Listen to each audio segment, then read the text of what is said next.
श्री शिवाय नमस्तु भीम हर हर महादेव। स्वागत है आपका हमारे चैनल एस्ट्रो ओम पर। दोस्तों, आप सभी लोग जानते हैं कि 15 मई 2024 को है शीतला सप्तमी, और दोस्तों यह वो सप्तमी है जो कि ज्येष्ठ एकादशी के पहले पड़ रही है। दोस्तों, इसी दिन किया जाने वाला पंडित जी द्वारा बताया गया एक लाल फूल और एक सफ़ेद फूल वाले उपाय आप लोगों को जरूर करना चाहिए, क्योंकि दोस्तों यह एक ऐसा उपाय है जो कि हर कभी नहीं किया जाता है। ज्येष्ठ एकादशी के पहले जो सप्तमी पड़ती है उसी दिन किया जाता है। देखिए, यह इतना खास होता है, इतना महत्वपूर्ण होता है। देखा गया है कभी कभी बड़े बड़े पूजा पाठ अनुष्ठान से जो मनोकामना पूर्ण नहीं होती है, वह शीतला सप्तमी के दिन एक छोटे से उपाय करने से ही आपकी मनोकामना पूर्ण हो जाती है।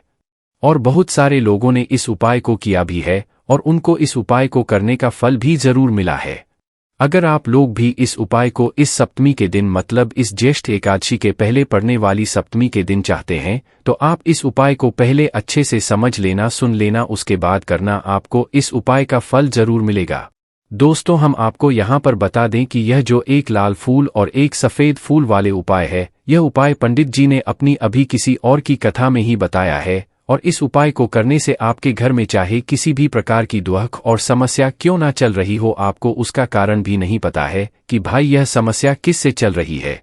उसका कुछ भी कारण हो सकता है, जैसे पितृ दोष हो सकता है, कालसर्प दोष हो सकता है, या किसी भी तरह का मंगल दोष भी हो सकता है, और भी बहुत तरह के दोष होते हैं। कुछ भी हो सकता है, पर आपको इस उपाय को करने के लिए अपने दोष को पता लगाने की भी जरूरत नहीं है। आपके घर में किस कारण से इतनी दुख और परेशानी आ रही है, वह भी आपको पता लगाने की जरूरत नहीं है। शीतला सप्तमी के दिन इस पीपल के पानी की वाले उपाय को आप लोगों को कर लेना है, क्योंकि इसी एकमात्र उपाय को करने से आपके पूरे घर परिवार में सुख और शांति हो जाएगी। आपके घर में अच्छे अच्छे काम होने लगेंगे।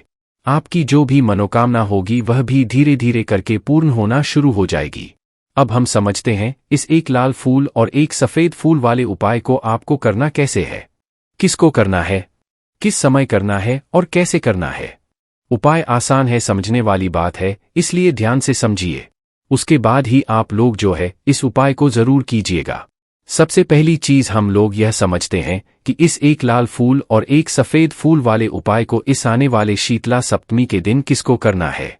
तो देखिए, इस उपाय को घर के सभी सदस्यों को करने की बिल्कुल भी जरूरत नहीं है।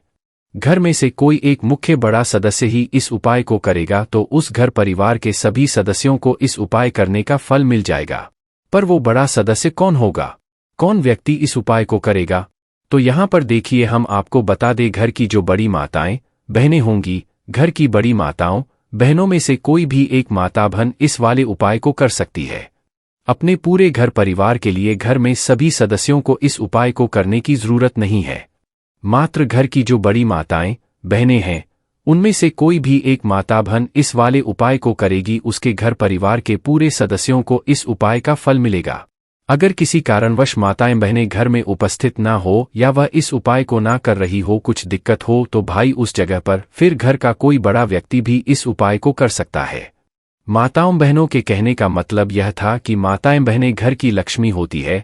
जब घर की लक्ष्मी कोई उपाय करती है तो निश्चित ही भगवान शिव जी बहुत जल्दी प्रसन्न होते हैं, और उपाय का बहुत जल्दी और बहुत बड़ा करके भी यहाँ पर देते हैं। तो आप लोग यह बात समझ गए होंगे। अब हम यह बात समझते हैं कि इस वाले उपाय को हमें करना किस समय है। एक लाल फूल और एक सफ़ेद फूल वाले उपाय को हमें शीतला सप्तमी के दिन करना किस समय? तो देखिए, इस उपाय को करने का जो समय है वह सुबह का समय है और शाम का समय भी है। अब देखिए, यहाँ पर हम मुख्य रूप से सुबह का समय नहीं बोलेंगे, क्योंकि देखिए रंग भरा शीतला सप्तमी है और आप सभी लोग जानते हैं शीतला सप्तमी के दिन का प्रदोष काल का मतलब शाम का जो समय होता है ना, इस दिन भगवान शिवाजी का सबसे प्रिय दिन होता है। तो आप लोग इस एक लाल फूल एक सफ़ेद फूल वाले उपाय को सुबह के समय भी कर सकते हो और शाम के समय प्रदोष काल में भी कर सकते हो। सुबह के समय अगर कर रहे हो तो 10, 11, 12 बजे तक भी अगर उपाय करोगे तो भी आपको उपाय का फल मिलेगा। वही अगर शाम के समय कर रहे हो तो इस दिन जरूर शाम के समय का ध्यान रखना कि शाम के 6 बजे से लेकर 7 बजे के बीच में अगर आप इस उपाय को कर सकते हो तो बिल्कुल कर लेना।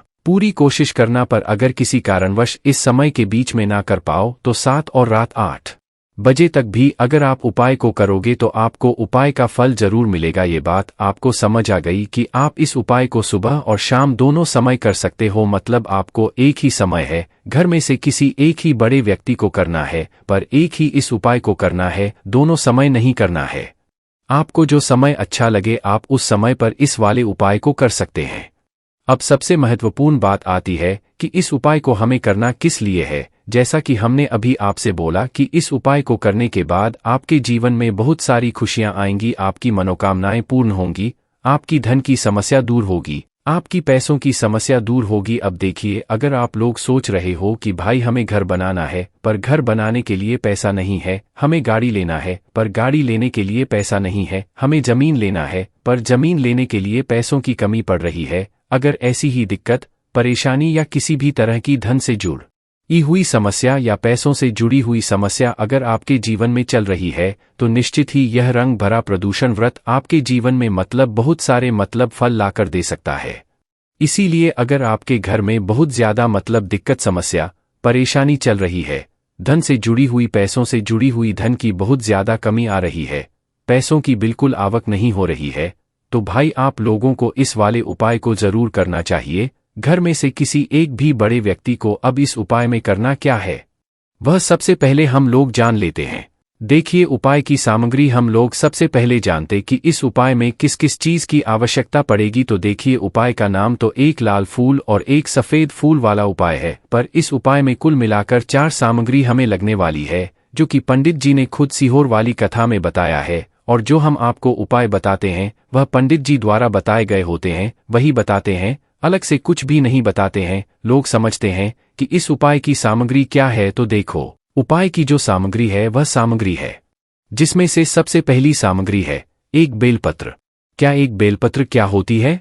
बेलपत्र जो शिव की शिवलिंग पर चढ़ती है। दूसरी चीज है एक शमी पत्र। शमी पत्र वह जो शिवलिंग पर ही चढ़ता है। तीसरी चीज है दोस्तों एक लाल फूल, जो उपाय का नाम है, तो एक यहां पर आपको लाल फूल लेना है। अब ये लाल फूल कौन कौन सा लोगे? देखो, शिवलिंग के ऊपर जो लाल फूल चढ़ता हो उनमें से कोई भी एक लाल फूल पसंद लेना और वह कहीं से तोड़कर या कहीं से खरीद कर लेकर आना और उस लाल फूल को उपाय में प्रयोग में लेना। उसके बाद में एक सफेद फूल का विशेष रूप से ध्यान रखना, जो सफेद फूल शिवलिंग पर चढ़ता हो सिर्फ वही सफेद फूल लेकर आना, इसके अलावा कुछ मत लेकर आना।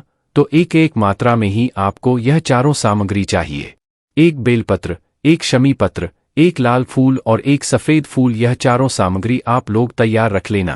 प्रदोषित के दिन, प्रदोष काल में या सुबह के समय जब भी आप इस उपाय को कर रहे हैं, जैसे ही आपके उपाय की सामग्री तैयार हो जाती है, तो क्या हम सीधा उपाय को करने के लिए इन चारों सामग्री को लेकर उपाय करने के लिए जा सकते हैं? नहीं, तो यहाँ पर आपको इस बात का ध्यान रखना है कि हम भगवान शिव जी को प्रसन्न करने के लिए तो जा रहे हैं, हम अपनी मनोकामना को पूर्ण करवाने के लिए तो जा रहे हैं, पर हमें यह दर्शा बिल्कुल भी नहीं है कि हम सिर्फ अपने फायदे के लिए भगवान शिव जी के मंदिर में आए हैं। इसीलिए हम इस उपाय को करने के साथ साथ में भगवान शिव जी की पूजन अर्चना के लिए कुछ सामग्री भी जरूर लेकर जाएंगे। जैसे कि सुबह के समय अगर आप उपाय को कर रहे हो, इसे एक लाल फूल और एक सफेद फूल वाले उपाय को, तो भाई सुबह के समय आपको 1 लोटा जल लेकर जाना है। जो लोग प्रतिदिन शिव जी के मंदिर जाते हैं, पूजन अर्चना करते हैं, जल चढ़ाते हैं, बेल पत्र, बील, गोराल सब कुछ चढ़ाते हैं, भाई वह अपनी पूजन अर्चना वैसी की वैसी ही करना। बाकी जो सिर्फ उपाय को करने के लिए जा रहा है, जो कुछ भी लेकर नहीं जा रहा है, वह कम से कम 1 लोटा जल अपने घर से जरूर भरकर लेकर जाना अगर आप उपाय को कर रहे हो, क्योंकि इस वाले उपाय को आप भगवान शिव जी की पूजन अर्चना करने के बाद ही करना। वहीं अगर बात करें शाम के समय की, अगर कोई व्यक्ति शाम के समय प्रदोष में इस वाले उपाय को कर रहा है, तो भाई आपको मात्र 1 घी का दीपक तैयार करना है।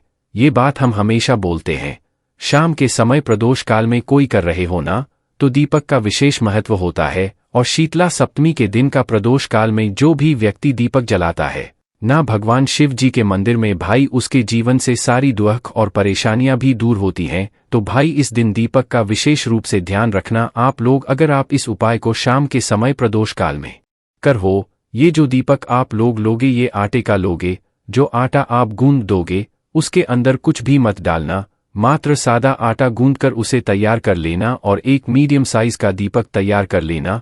वो दीपक ना ज्यादा छोटा हो ना ज्यादा बड़ा हो। उसके बाद में दीपक आपका तैयार हो जाए तो इसके अंदर जो बत्ती रखोगे वह गोल बत्ती रखोगे। देखो गोल बत्ती भी दो तरह की होगी, एक बाजार की और एक घर वाली। तो कोशिश करना अपने घर में जो की हुई है उस रुई से आप लोग एक गोल बत्ती अपने ही हाथों से बनाओ। उपाय का फल अच्छा मिलता है। भगवान शिव जी जल्दी प्रसन्न होते हैं। जब हम किसी भी उपाय को अपने हाथों से परिश्रम करके तैयार करते हैं तो आपको उस दीपक के अंदर एक गोल बत्ती रख देनी है। इसके अंदर जो चीज आप लोग डालोगे वो डालोगे शुद्ध देसी गाय का घी। इस बात का विशेष रूप से ध्यान रखना, शुद्ध देसी गाय का घी ही डालना है।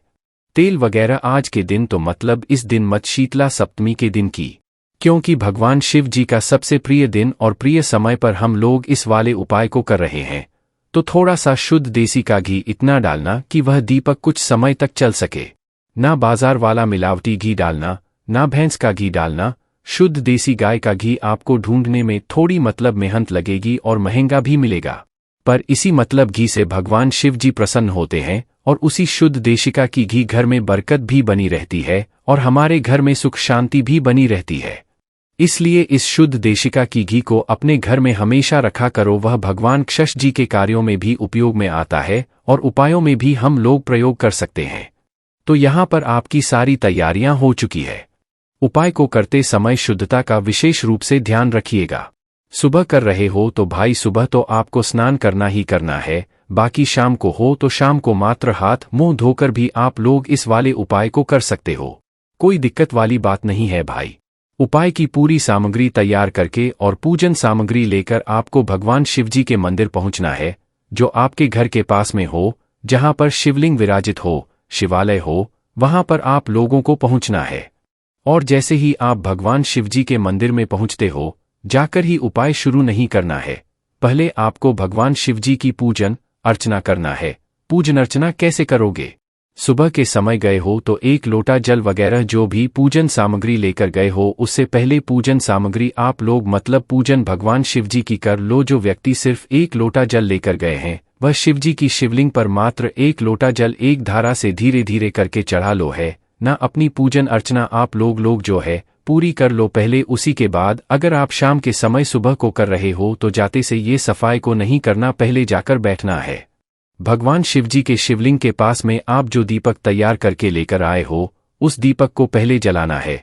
ये जो दीपक आप लोग जलाओ गाना, ये किसी और की माचिस से मत जलाना, अपनी ही माचिस अपने ही घर से लेकर आना और इस दीपक को अपने ही माचिस से जलाना। अगर आपने मंदिर की माचिस या किसी और की माचिस ले ली, इस उपाय को करने में इस उपाय का फल उस व्यक्ति को भी थोड़ा बहुत मिल जाएगा।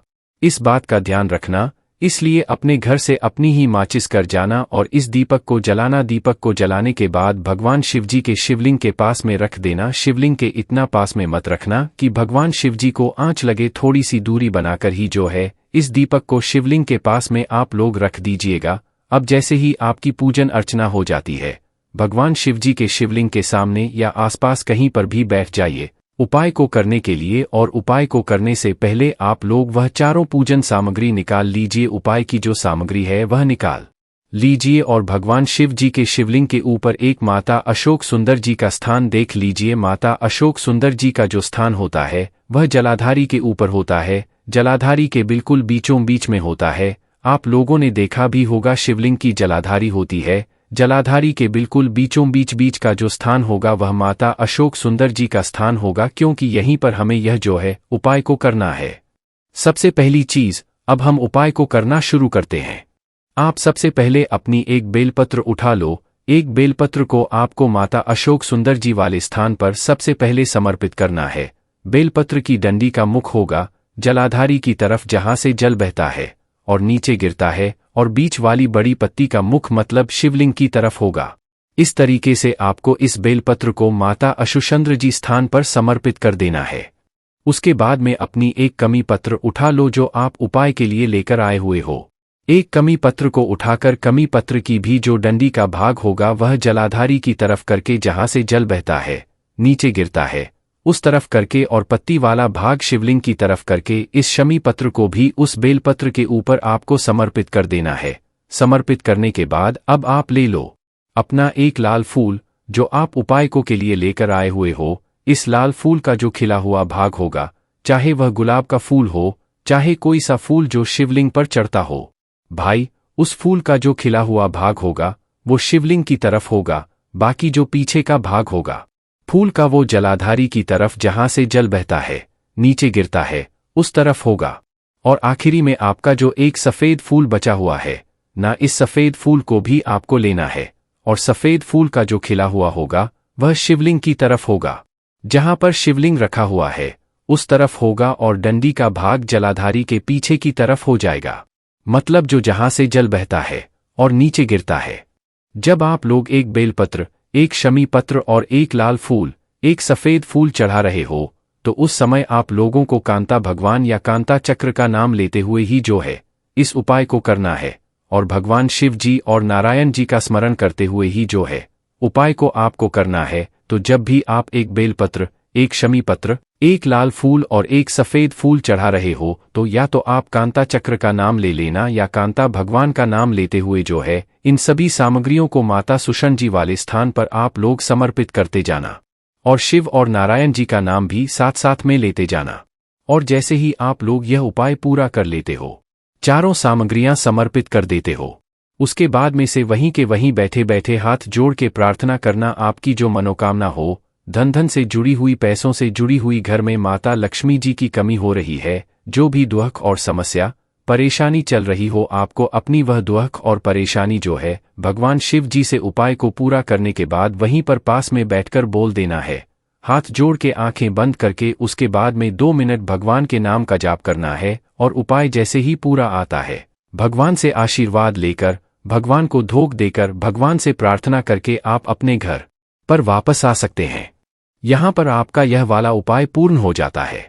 इस उपाय को करने के बाद निश्चित ही आपको इस उपाय का फल बहुत ही जल्दी और बहुत बड़ा होकर मिल जाएगा। बाकी दोस्तों, इस उपाय को करने में अगर आपको कोई भी दिक्कत समस्या आती है तो कमेंट करके पूछ सकते हैं। श्री शिवाय नमस्तु भीम, हर हर महादेव।